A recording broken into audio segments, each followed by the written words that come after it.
Hello दोस्तों, कल Delhi police का एग्ज़ाम हुआ था 2 शिफ्टों के अंदर। और आपने कमेंट में देखा था, कल मैंने एक वीडियो लगाया था, उसमें कल काफ़ी बच्चे कह रहे थे कि एक ही शिफ्ट है, वो भी शाम को। यार मैंने कहा था आप प्रॉपर चेक करो, मैं इस चैनल पर कोई भ्रमित करने वाली कोई फेक जानकारी नहीं डालता। तो आपने देखा था कल भी प्रॉपर शिफ्टों में एग्ज़ाम था, आज भी प्रॉपर शिफ्टों में एग्ज़ाम है। आपको बिल्कुल नहीं घबराना है। शायद आज भी 2 शिफ्टों में एग्ज़ाम है और कल भी 2 शिफ्टों में ही था, एक सुबह थी और एक शाम को शिफ्ट थी, और 2 ही आज है शायद शिफ्टें। बाकी आप इस चैनल से जुड़े हो ना, तो भरोसा रखो, आपको कोई नुकसान 1% भी नहीं होने दूंगा, होगा उतना फ़ायदा ही होगा। तो अब हम बात करते हैं कल की शिफ्टों के आधार पर कि क्या कुछ रहा, क्या कुछ ट्रेंड चल रहा है आज का वीडियो देखने के बाद। और तो कुछ नहीं, पर मैं इतना विश्वास दिलाता हूँ कि आज का वीडियो अगर आपने पूरा देख लिया तो 101% आपके 5 से 7 नंबर मुट्ठी में होंगे। ये मैं आपकी 101% गारंटी देता हूँ। आज एकदम पर्दा खोलने वाले हैं कि क्या कुछ होगा, क्या कुछ आने वाले हैं। जो कह दिया वो टॉपिक आपको एग्जाम में 101% मिलने वाला है, यह भी गारंटी देता हूँ आपको। तो आप चैनल से जुड़ जाना। कल मेरा एग्ज़ाम है कांस्टेबल का, जो कल तो मैं आपको रिव्यू दूंगा ही कि क्या कुछ आ रहा है। मेरा एग्ज़ाम है सेकंड शिफ्ट के अंदर, और मैं आपको फर्स्ट शिफ्ट बाहर आते ही, मैं अभी सेंटर पर हूँ, फर्स्ट शिफ्ट बाहर आते ही रिव्यू दे दूंगा। लेकिन सेकंड शिफ्ट में मेरा एग्ज़ाम होगा, फिर तो मैं आपको एकदम मतलब सब कुछ बता दूंगा कि बस आप कैसे समझो। जिसके तीसरी शिफ्ट में एग्ज़ाम है वो भी पढ़कर चले जाना, आपको भी 5-7 नंबर फ़ायदा होगा, और आगे आने वालों का तो होना ही है फ़ायदा। और बाकी अब हम बात करते हैं कि जो इसके अंदर है वो एक ड्राइवर पार्ट है, वो अलग है ड्राइवर वालों के। बाकी तो सब कुछ सेम है, बस क्वेश्चन थोड़ा कमी ज़्यादा हो रही है, बाकी कुछ आपको दिक्कत नहीं है।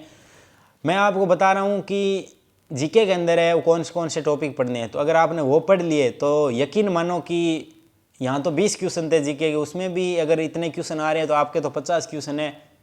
फिर तो आपके ऐसे समझो 3-4 नंबर सीधा एक एक टॉपिक से कवर होंगे। मैं ऐसे ऐसे टॉपिक बताऊंगा आपको, बस आप ये वीडियो देखो तो एक रफ पेज पर सारी चीज़ें नोट कर लेना कि कौन कौन सी चीज़ें हमें पढ़ कर जाना है। कल भी एग्ज़ाम है जिसका, उसको भी ये चीज़ें पढ़नी है। बिना पढ़े एग्ज़ाम में मत चले जाना। आप वहाँ जाओगे, स्क्रीन खोलते यही चीज़ें सामने दिखेगी आपको जो मैं अभी बताऊँगा। क्योंकि यह एग्ज़ाम अभी चालू हुआ है दिल्ली पुलिस का, तब से ये चीज़ें रिपीट होने लगी। अभी ये जीके के अंदर, मैथ के अंदर और आपके रीजनिंग के अंदर ये चीज़ें रिपीट ही होंगी। कंप्यूटर का भी मैं अभी आइडिया दे देता हूँ। बाकी कंप्यूटर का तो अभी कोई एग्ज़ाम हुआ नहीं है, तो इसलिए उतना ज़्यादा आइडिया है नहीं। लेकिन बाकी जीके का, मैथ का, रीजनिंग का मैं आपको बता देता हूँ कल की शिफ्टों के आधार पर। बाकी चैनल से जुड़ जरूर जाना। इसी चैनल पर आपको एकदम 101% रिव्यू मिलेंगे, ये मैं आपको विश्वास दिलाता हूँ। चैनल को सब्सक्राइब जरूर करें, वीडियो पसंद आए तो वीडियो को दोस्तों के साथ शेयर और करें। अब हम बात करते हैं जीके के अंदर। तो देखो जीके के अंदर आपके सबसे ज़्यादा स्टैटिक जीके, इकोनॉमिक मैं अभी बता रहा हूँ वो आप याद करना, पॉलिटी, जियोग्राफी, इन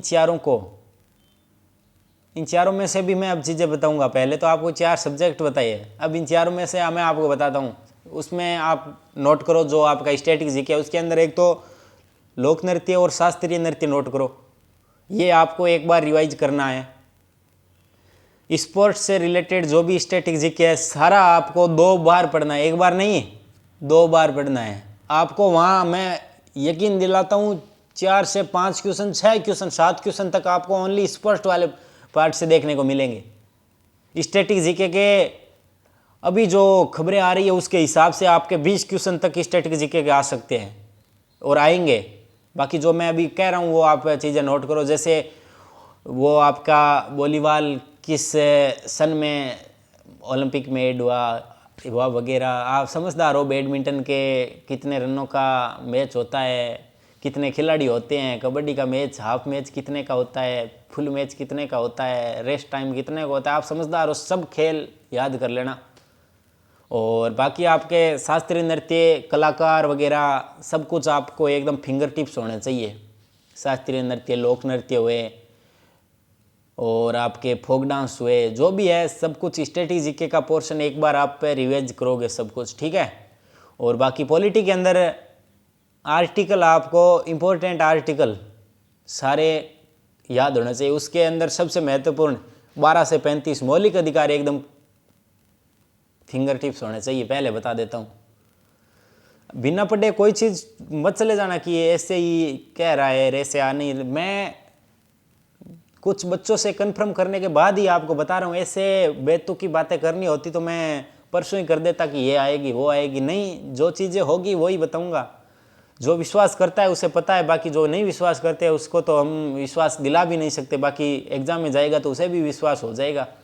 और बाकी हम बात करते हैं अर्थशास्त्र के अंदर, तो आपको 5 ईयर प्लान है वो पढ़कर ही जाने हैं। 12 की 12 जो पंचवर्षीय योजना है उसको एकदम फिंगर टिप्स, कौन सी भी योजना आ जाए कुछ भी पूछ ले आपको एकदम फिंगर टिप्स होना चाहिए। 1 से 2 क्वेश्चन, एक की नहीं 2 क्वेश्चन की गारंटी देता हूँ, 2 क्वेश्चन आपको 5 ईयर प्लान से देखने को मिलेंगे। और एक आरबीआई की स्थापना वगैरह कौन से एक्ट के तहत की गई, सब कुछ आपको आरबीआई के बारे में नॉलेज होना चाहिए, ठीक है बात। और साइंस के अंदर आपको विटामिन वगैरह के नाम, विटामिन से कौन सा रोग होता है, जो चीज़ें आपको मैं बता रहा हूँ वो चीज़ें। और एक किस चीज़ में कौन सा अम्ल पाया जाता है, जैसे संतरा में कौन सा अम्ल पाया जाता है, दही में कौन सा अम्ल पाया जाता है, दूध में कौन सा, ये चीज़ें आपको एक बार दिमाग से निकालनी नहीं है, आपको दोबारा पढ़कर चले जाना है। ऐसा नहीं कि ये चीज़ें कौन पूछता है, लेकिन जो मैं बता रहा हूँ ना वो चीज़ें एक बार वापस रिवाइज करोगे सारे। और अब हम बात करते हैं आपके करंट की। तो देखो करंट के भी आपको ड्राइवर में भी 3 से 4 5 क्वेश्चन तक देखने को 5 क्वेश्चन देखने को मिले हैं करंट के। बाकी आपको जो अभी ये एग्ज़ाम होगा आपका कांस्टेबल वाला, उसके अंदर मैं आपको कह सकता हूँ 10 से 12 क्वेश्चन आ सकते हैं करंट के, और आएंगे 10 क्वेश्चन तो आएंगे, क्योंकि यहाँ 20 क्वेश्चन थे वहाँ 50 क्वेश्चन है, तो 10 क्वेश्चन तो बनता है, लाजमी आएंगे। और करंट कब की पढ़नी है, तो करंट आपको मोस्ट जुलाई 2025 से लेकर नवंबर 2025 तक एकदम आपके फिंगर टिप्स होनी चाहिए। बाकी आपके करंट पूछ तो जनवरी से भी सकता है, कोई बड़ी बात नहीं है, लेकिन यहाँ पीछे के 5 से 6 महीने की करंट आपके होनी चाहिए। बाकी अगर आपके 12 महीनों की याद है जनवरी से नवंबर तक की, तो आप अच्छा ही करके आओगे। बाकी अगर जुलाई से नवंबर तक की तो याद ही होनी चाहिए। उसमें भी जो आपके ओलंपिक, पैरा ओलंपिक, ये तो आपके कभी हुए था ना, तो भी याद करने हैं, चाहे जनवरी में हो चाहे खेल स्पोर्ट की करंट तो आपको एकदम दिमाग में ही डाल लेनी है, क्योंकि एडुकेटी को स्पोर्ट से इतना प्यार है कोई सोच नहीं सकते। स्पोर्ट्स भर भर के दे रहा है, हर एग्जाम स्पोर्ट्स भर भर के। CHSL हुआ था, CPO हुआ था, और अभी दिल्ली पुलिस ड्राइवर का हुआ है, और कल से ये होंगे, तो आप देख लेना इस जो स्पोर्ट्स से रिलेटेड स्टैटिक होगा वो करंट होगा, इतना भर भर के आएगा, दबा दबा के स्टैटिक डाल रहा है जो इस स्पोर्ट वाले हैं। तो आपको जो चीज़ें बताई जा रही है वो चीज़ें एक बार रिवाइज कर लेना। अभी आज का टाइम है आपके पास, और जिसका आगे एग्जाम है उसको भी मैं कल भी गाइड करूँगा, आज भी मैं बता रहा हूँ जिसका एग्जाम अब आने वाले दिनों में ये टॉपिक आपको ज़रूर करने हैं। और अब हम बात कर लेते हैं आपके मैथ की। तो देखो मैथ के अंदर मैं आपको कुछ टॉपिक बता देता हूँ, और पहले तो मैं ये क्लियर कर देता कि मैथ आ कैसी रही। तो मैथ आपकी इजी आ रही है, ज़्यादा लोड लेने की ज़रूरत नहीं है।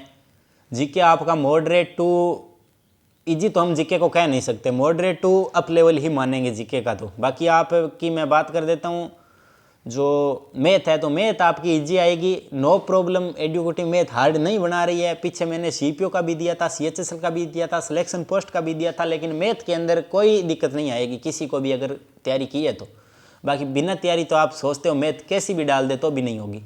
तो अब हम बात करते हैं मैथ के अंदर। तो मैथ के अंदर आपको सिंप्लीफिकेशन जो बोर्ड मास का नियम होता है वो, और संख्या पद्धति, और प्रतिशत, ट्रेन व रेलगाड़ी, दूरी डिस्टेंस, समय व कार्य, और लाभ व हानि, CISI, ये आपके एक बार आप इसको ज़रूर देख लेना। बाकी क्वेश्चन नॉर्मली आएंगे, जिसने अगर मैथ पर अच्छी पकड़ है वो तो आराम से कर देगा, बाकी थोड़ी बहुत पकड़ है वो भी क्वेश्चन बना देगा, कोई दो राय नहीं है। बाकी 2D 3D में जो आपके 2D 3D है उसके अंदर आपके वो आप फॉर्मूले बस थोड़े गोले का, अर्धगोले का, बेलन का, शंकु का, थोड़ा फॉर्मूला आप है वो बस एक बार देख लेना, क्योंकि सवाल अगर आएगा, हाँ एक सवाल तो आ सकता है, कोई बड़ी बात नहीं, एक सवाल आएगा तो वो सीधा आपके फॉर्मूला बेसिस सवाल आएगा, ज़्यादा आपको घबराने की ज़रूरत नहीं है। सिंपल सवाल आएगा, सीधा फॉर्मूला बेस्ड आएगा। तो आपको मैथ के अंदर जो मैंने ये चीज़ें बताई है ये आप एक बार ज़रूर कवर करना। और बाकी रीजनिंग की बात करें तो रीजनिंग के अंदर आपको ज़्यादा दिक्कत लेनी बिल्कुल भी नहीं है। मैं तो ये मानता हूँ 25 सवाल में से 15 सवाल ऐसे आएंगे जिसमें आप पेन तक नहीं चलाओगे, क्योंकि रीजनिंग एडुकेटिव ऐसी ही डालती है। पीछे सीपीओ का था, ग्रेजुएशन लेवल था, फिर भी सीपीओ के अंदर 50 में से 40 क्वेश्चन में आपको पेन चलाने की ज़रूरत नहीं है, ऐसी रीजनिंग थी, मैं देख कर आया था खुद।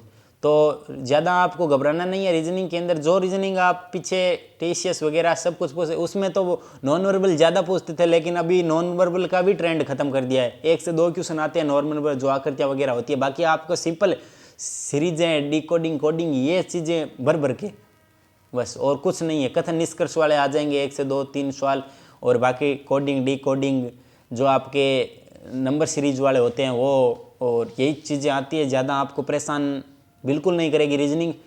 आपको परेशान करेगी वो एकमात्र चीज़ है, आपको जीके परेशान करेगी, और कोई सब्जेक्ट आपको परेशान नहीं करने। अभी कंप्यूटर का एडुकेटिव ने ऐसा कोई एग्ज़ाम नहीं करवाया है कि जिसे हम पता लगा सके कि कंप्यूटर वो किस प्रकार पूछेगी। तो अभी देखते हैं कंप्यूटर के अंदर वो क्या कुछ करती है। बाकी आपको शिवम सर की 3 क्लासें करवाई हुई है, वो 3 क्लासें अगर आप पढ़ लोगे तो कंप्यूटर कहीं से भी बाहर नहीं जाएगा। आप 7-8 क्वेश्चन आराम से बना दोगे अगर वो आपने क्लासें कर लिया तो। क्यों कि टीसीएस जब करवाती थी तो वो तो एमएस वर्ड और एमएस एक्सेल भर भर के पूछती थी, 10 सवाल में से 7-8 दोनों इस चैप्टर से डालती थी, और बाकी अदर टॉपिक से 1-2 क्वेश्चन डालते थे। लेकिन अब इसका क्या पता, ये अदर से 7-8 डाल दे और एमएस वर्ड एक्सेल से 1-1 डाल दे, मतलब कुछ भी चेंजिंग हो सकता है। तो बाकी आपको सब कुछ पढ़ना इस कंप्यूटर में तो पड़ेगा। बाकी कल मैं आपको बता दूंगा कि कौन सा चैप्टर एकदम ज़्यादा पूछा जा रहा है, तो आप वो चैप्टर है वो कवर कर सकते हो, आपके लिए फ़ायदा होगा। कल मेरा एग्ज़ाम है, मैं देकर आते ही सबसे पहले आपको गाइड करूँगा और आपको बता दूंगा कि पेपर कैसा आ रहा है, इजी आ रहा है, मॉडरेट आ रहा है, हाई आ रहा है, कितने अटेम्प्ट करना है, सब कुछ आपकी बातें क्लियर कर दूंगा। करंट कैसा आ रहा है, क्या आ रहा है, मैथ कौन सी आ रही है, क्या क्वेश्चन आ रहे हैं, तो मैं आपको एकदम A to Z आइडिया दे दूंगा। बाकी आप अभी जो मैंने बताया ये चीज़ें आप एक बार कवर करना, और कल मेरा एग्ज़ाम है, मैं आपको बता दूंगा। आप चैनल से ज़रूर जुड़ जाना, यहीं आपको एकदम सटीक इन्फॉर्मेशन मिलेगी। आपको जो ने मैंने बताया है ये चीज़ें, और ये चीज़ें आप एग्ज़ाम में जाओगे और आपको वहाँ दिखेगी ना, तब आप सोचोगे वास्तव में रियल में कोई इंसान था जिसने एकदम हकीकत चीज़ें बताई है और चीज़ें सही हुई है। बाकी फेंकने को तो मैं कुछ भी फेंक दूँ, लेकिन नहीं, मुझे विश्वास पर खरा उतरना है। आपने विश्वास किया, आप हमारे साथ जुड़े हो, आगे जुड़ेंगे, तो मुझे उस विश्वास पर खरा उतरना है। तो आप चैनल से जुड़ जाना, और बाकी जो मैंने चीज़ें आपको बताई है वो चीज़ें आप कवर कर लेना। बाकी ड्राइवर के एग्ज़ाम की बात करें तो ड्राइवर पार्ट भी एकदम नॉर्मल था, ऐसे समझो 50 में से 30 क्वेश्चन बिना पढ़ा हुआ बच्चा भी बना रहा था। तो सोचो ड्राइवर पार्ट भी ज़्यादा नहीं है। टीसीएस वगैरह टेक्निकल चीज़ें पूछती थी भर भर के, 10 से 12 क्वेश्चन टेक्निकल चीज़ें के आपके क्वेश्चन आते थे, लेकिन यहाँ टेक्निकल का 0, कुछ भी नहीं पूछा। ओनली आपके रोड संकेत वगैरह, रोड लाइटें वगैरह, सब कुछ यही ये पूछ रखा है और कुछ नहीं पूछा है। तो पेपर ओवरऑल कल का देखें तो इजी ही था, मॉडरेट भी नहीं कहेंगे। ओनली जीके को 10-12 सवाल छोड़ दे 20 में से, तो पेपर एकदम इजी था। तो अब आप सोच सकते हो कांस्टेबल का कैसा आएगा। कांस्टेबल में इतनी है कि थोड़ी जीके ज़्यादा है, उस वजह से थोड़ा पेपर है वो बच्चों को टफ लगेगा, क्योंकि जिसकी जीके हर कोई की मजबूत नहीं होती है। बाकी मैं कल आपको एकदम बता दूंगा, जो मैं टॉपिक बताऊँ वो टॉपिक पढ़ के चले जाना, आपका 10 नंबर का इजाफा आराम से हो जाएगा। बाकी आज के वीडियो में इतना ही, और वीडियो पसंद आए तो वीडियो को दोस्तों के साथ शेयर ज़रूर करना, क्योंकि हमारे साथ किसी और का भी भला हो जाए, ये भी एक बड़ी बात है। तो चैनल से जुड़ जाओ। Thank you.